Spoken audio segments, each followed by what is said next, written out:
दोस्तों, हमारी ऐतिहासिक श्रृंखला पक्षपात द्वारा इतिहास से गायब वीरांगनाएं पार्ट 1 में आपने पिछले सप्ताह जाना कि किस तरह रानी नायिका देवी सोलंकी ने मोहम्मद गोरी का घमंड चूर करके उसे प्राण बचाकर युद्ध क्षेत्र से भागने पर विवश कर दिया था। वैसे उसे नपुंसक बनाकर रानी नायिका देवी ने उसके अहंकार पर करारी चोट देकर उसे आधा अधूरा तो कर ही दिया था, जिस कारण से उसकी जिंदगी उजाड़ हो गई थी, क्योंकि उसके द्वारा कोई उसका वंश चलाने वाला हो ही नहीं सकता था। आगे की सारी जिंदगी वह सिर्फ मजहब के लिए जीता रहा और आदतन लूटपाट करता रहा, क्योंकि उसकी हविस तो खत्म नहीं हुई थी।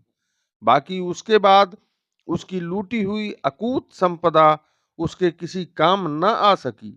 वो तो सिर्फ उसके समलैंगिक हिजड़ों ने उपयोग किया। नमस्कार, जय हिंद दोस्तों। आप देख रहे हैं हमारा knowledgeable channel real great India, और आज हम आपके लिए लेकर आए हैं पक्षपात द्वारा इतिहास से गायब वीरांगनाएं श्रृंखला पार्ट 2, जिसमें आप जान पाएंगे एक नई विलक्षण प्रतिभा की धनी वीरांगना के विषय में, जिसने ईसा से 325 वर्ष पूर्व ही सिकंदर जैसे विश्व विजेता महान योद्धा को धूल चटाकर उससे भारी जुर्माना लेकर कभी उसके राज्य की तरफ आंख उठाकर न देखने की लिखित शपथ लेकर उसकी जान बख्शी थी और बंदी बनाए हुए उसके कुछ सेनापतियों को रिहा किया था। दोस्तों, अगर आप हमारा चैनल पहली बार देख रहे हैं तो प्लीज चैनल को सब्सक्राइब जरूर करें। और अब हम पलटकर फिर से विषय वस्तु पर आते हैं। वो महान वीरांगना थी कठ गणराज्य पंजाब की राजकुमारी कार्बिका। पहले हम थोड़ा सा राजकुमारी कार्बिका के बारे में जान लेते हैं। राजकुमारी कार्बिका का लंबा ऊंचा कद, आंखों में धधकती ज्वाला, चेहरे पर सूर्य सा तेज, अदम्य साहस, निर्भीक और निडरता जैसे विशिष्ट गुण उनमें बचपन से ही पनप चुके थे। भारतीय इतिहास में जब वीरांगनाओं की बात होती है तो रानी झांसी का नाम सबसे पहले आता है। साथ ही अहिल्याबाई होलकर, पार्वतीबाई पेशवा, राधिकाबाई पेशवा आदि अनगिनत नाम दृष्टिपटल पर आ जाते हैं, जिन्होंने देश की आन बान और शान के लिए अपने प्राण तक दे दिए। परंतु बहुत कम बिरले लोग ही राजकुमारी कार्बिका के बारे में जानते हैं। वो सिर्फ आंचलिक लोक कथाओं तक ही सिमट कर रह गई हैं। राजकुमारी कार्बिका का ही नहीं, ऐसी बहुत सी वीरांगनाएं हैं जिन्हें इतिहास के पन्नों से ही गायब कर दिया गया है। राजकुमारी कार्बिका 6 फुट की लंबी खूबसूरत बाला थीं। उनका राज्य पंजाब प्रांत का कठ गणराज्य के नाम से जाना जाता था। उनकी सेना में 8,500 सैनिक थे, जो सिर्फ महिला वीरांगनाएं ही थीं, पुरुष नहीं थे। राजकुमारी कार्बिका ने सिकंदर जैसे विश्व विजेता को परास्त किया था, किसी ऐरे गैरे को नहीं। उन्होंने सिकंदर से 3 बार युद्ध किया था। अगर उन तीनों युद्धों का जिक्र किया जाए तो मामला एकदम साफ हो जाता है कि राजकुमारी कार्बिका कैसी वीरांगना हस्ती थी। वो धनुष बाण तथा भाले द्वारा युद्ध, भाले की नोक में बारूद बांधकर दुश्मन पर लंबी दूरी से फेंकना, दोनों हाथों से तलवार चलाना, वो भी हवा की रफ्तार से, जिस कारण दुश्मन को संभलने का मौका ही नहीं मिलता था। बिना अस्त्र के मार्शल आर्ट जैसे जूडो, कराटे आदि में पारंगत, वक्त पड़ने पर आंखों में पट्टी बांधकर युद्ध भूमि में दोनों हाथों से सटीक तलवारबाजी करना। जब कोई राजकुमारी इतनी युद्ध कलाओं में पारंगत हो तो उससे कौन टक्कर ले सकता है। भारतवर्ष में जन्म लेना ही अपने आप में एक गर्व की बात है, क्योंकि यहाँ जन्म लेने वाले लोग कई विलक्षण योग्यताओं के साथ जन्म लेते रहे हैं। बाल्यकाल से ही कार्बिका प्रजा से घुल मिल गई थी। राजकुमारी और उनकी प्रजा दोनों एक दूसरे के लिए ही जिया करते थे। प्रजा को कार्बिका जैसी शासिका के शासन में निर्बाध जीने का सुख मिल रहा था। वह बहुत ही निर्भीक और साहसी शासिका रही थी। विश्व विजय का स्वप्न देखने वाला योद्धा सिकंदर का सामना जब राजकुमारी से हुआ तो उसके पैरों तले जमीन ही खिसक गई थी। वह 3 बार के प्रयास के बाद भी पूरी तरह कार्बिका से पिटकर अपने लाखों सैनिक गंवा दिए थे।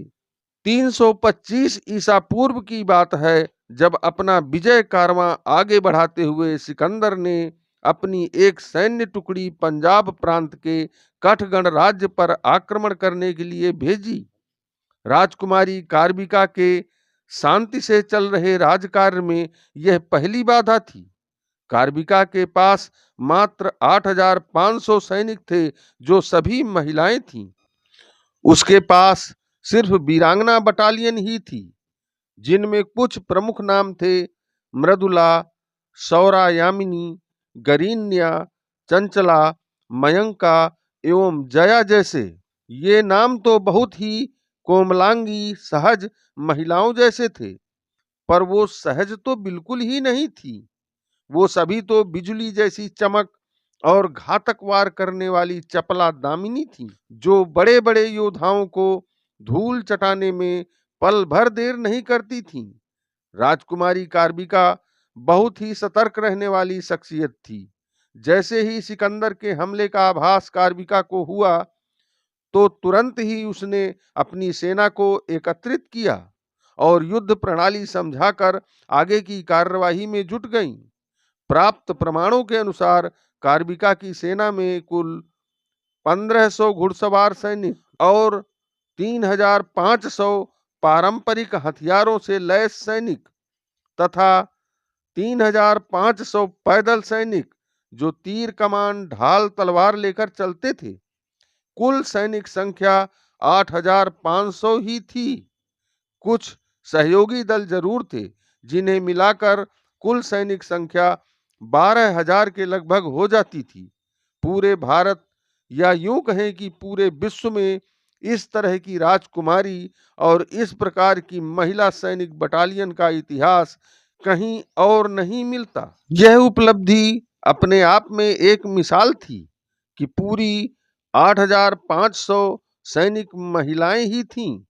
दोस्तों, जब सारी दुनिया में सिकंदर का डंका बज रहा था, अच्छे अच्छे राजा और बड़ी बड़ी सेना रखने वाले राज्य सिकंदर के युद्ध कौशल और वीरता से घबराकर उसके आगे अपने आप को सरेंडर कर रहे थे, अम्भीराज जैसे ताकतवर राजा नतमस्तक होकर सिकंदर की कठपुतली बन चुके थे। उस समय एक अदना सी राजकुमारी कार्बिका अपनी सूझबूझ के साथ बड़ी शांति से सिकंदर से लोहा लेने के लिए एक अचूक रणनीति के तहत रहस्यमयी चक्रव्यूह तैयार कर रही थी जिसके द्वारा सिकंदर जैसे पहाड़ को परास्त किया जा सके। वहीं सिकंदर सोच रहा था कि एक महिला शासिका कार्बिका को परास्त करना उसके बाएं हाथ का खेल मात्र ही तो है। कार्बिका जानती थी कि हमें हल्के में लेकर सिकंदर पहले तो युद्ध में स्वयं आएगा ही नहीं, अतः उसकी सेना को अधिक से अधिक बाहर की ओर खुले मैदान में लाया जाए जिससे वो ओपन हो सके और इसी का फायदा उठाकर उन पर अचानक छापामार तरीके से हमला बोला जाए। कार्बिका ने यही किया और सिकंदर की सेना पर लगभग 400 वीरांगनाओं ने तीरों की बौछार कर दी। सिकंदर की सेना कुछ समझ पाती तब तक सिकंदर की सेना भारी नुकसान उठा चुकी थी। इस अचानक प्रकट होकर बाण वर्षा वाली युद्ध नीति को अंग्रेजी में lure tiger of the den कहा जाता है, अर्थात शेर को गुफा से बाहर लाकर खुले में मारना। आगे चलकर इस विधा को चाइना वालों ने बहुत बार प्रयोग किया था। इस खबर को सेनापतियों द्वारा सिकंदर ने सुना तो वह बहुत आश्चर्यचकित हुआ। उसने तुरंत ही 35,000 सशक्त सैनिक बल कठ गणराज्य भेजकर राजकुमारी कार्बिका पर आक्रमण करा दिया। कार्बिका पहले ही अनुमान लगा चुकी थी कि कुछ ऐसा ही होगा। कार्बिका ने अपने सिर्फ 1,000 सैनिक युद्ध क्षेत्र में भेजे और उन्हें रणनीति समझा दिया कि 20-20 की संख्या में जहां जगह मिले झाड़ियों, घाटियों आदि में, वहां कुछ कुछ दूर पर छिप जाओ। जब सिकंदर की सेना आ जाए तो सभी एक ही सुर में जयघोष करना। उसकी वीरांगनाओं ने ऐसा ही किया। सिकंदर की सेना भ्रमित हो गई। उन्हें लग रहा था कि कार्बिका के पास बहुत बड़ी सेना है, क्योंकि आवाज अलग अलग दिशाओं से दूर दूर से एक साथ आ रही थी। वो ये सोचकर काफी आगे बढ़ गए। उन्हें बीच में सेनाहीन खाली स्थान का कोई भान ही नहीं हो पाया और आगे बढ़ते गए। उन्हें कार्बिका के सैनिकों की आवाज से लग रहा था सैनिक और आगे तक हैं। वो सिकंदर के रिजर्व सैनिक जो भारी मात्रा में थे उस स्थान से काफी आगे निकल गए।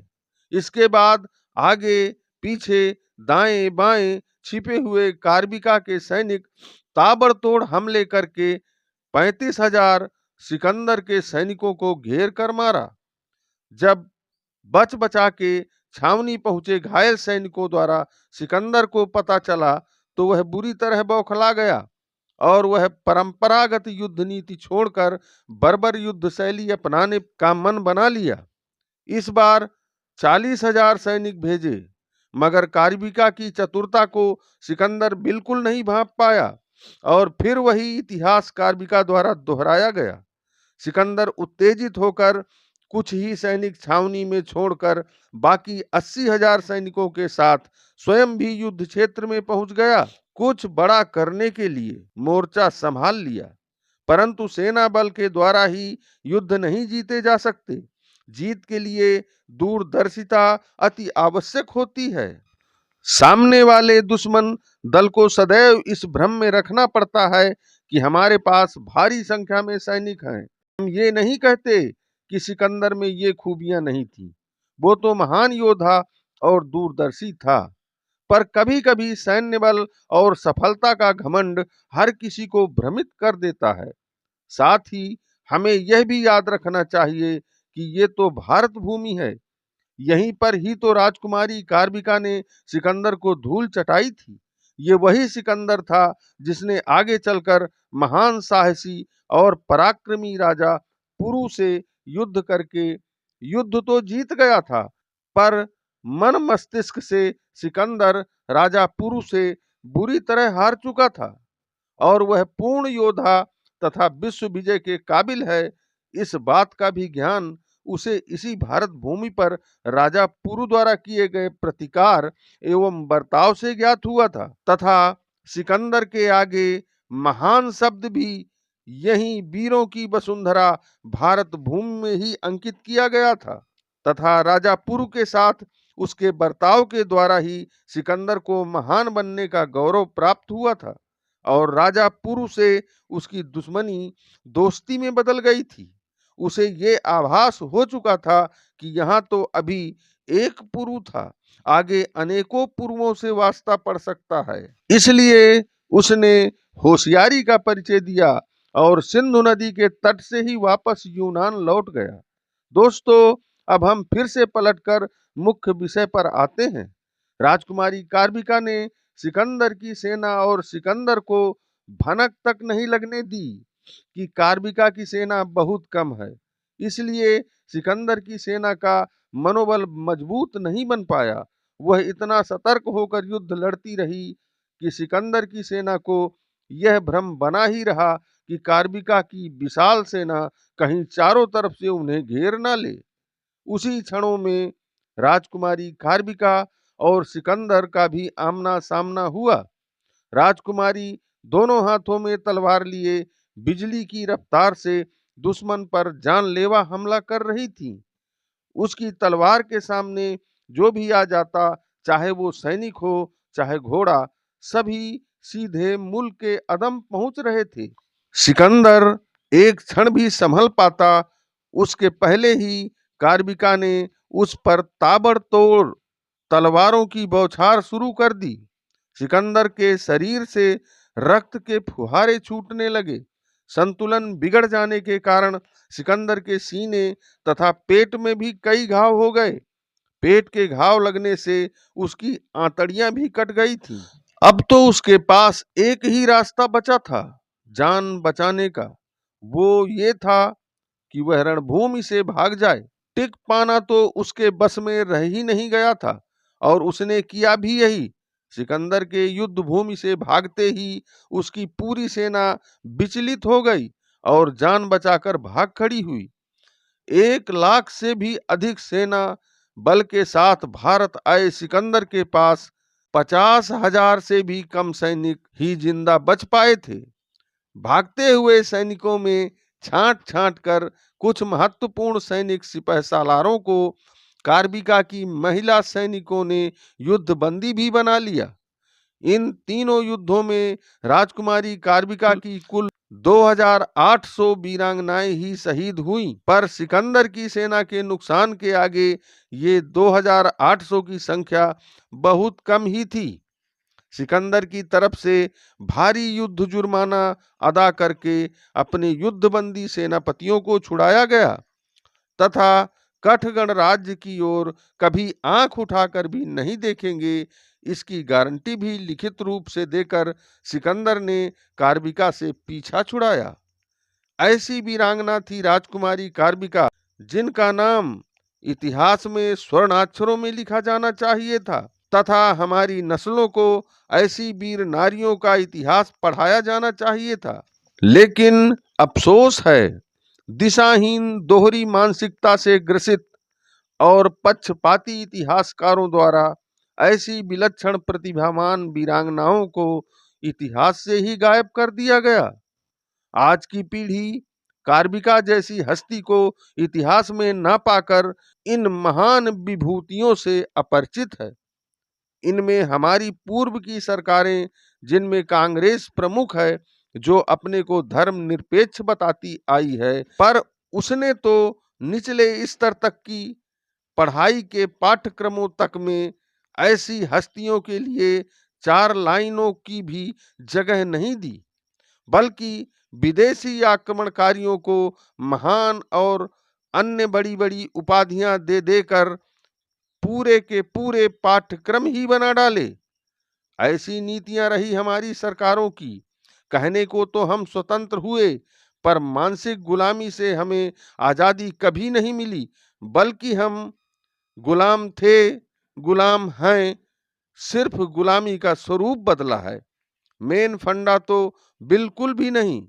दोस्तों, हमारी यह ऐतिहासिक श्रृंखला पक्षपात द्वारा इतिहास से गायब वीरांगनाएं पार्ट 2 का यह वीडियो आपको कैसा लगा, कमेंट सेक्शन में जरूर लिखें। अगले सप्ताह फिर मिलते हैं पक्षपात द्वारा इतिहास से गायब वीरांगनाएं पार्ट 3 में, एक नई विलक्षण वीरांगना के पराक्रम का विलुप्त इतिहास लेकर। धन्यवाद।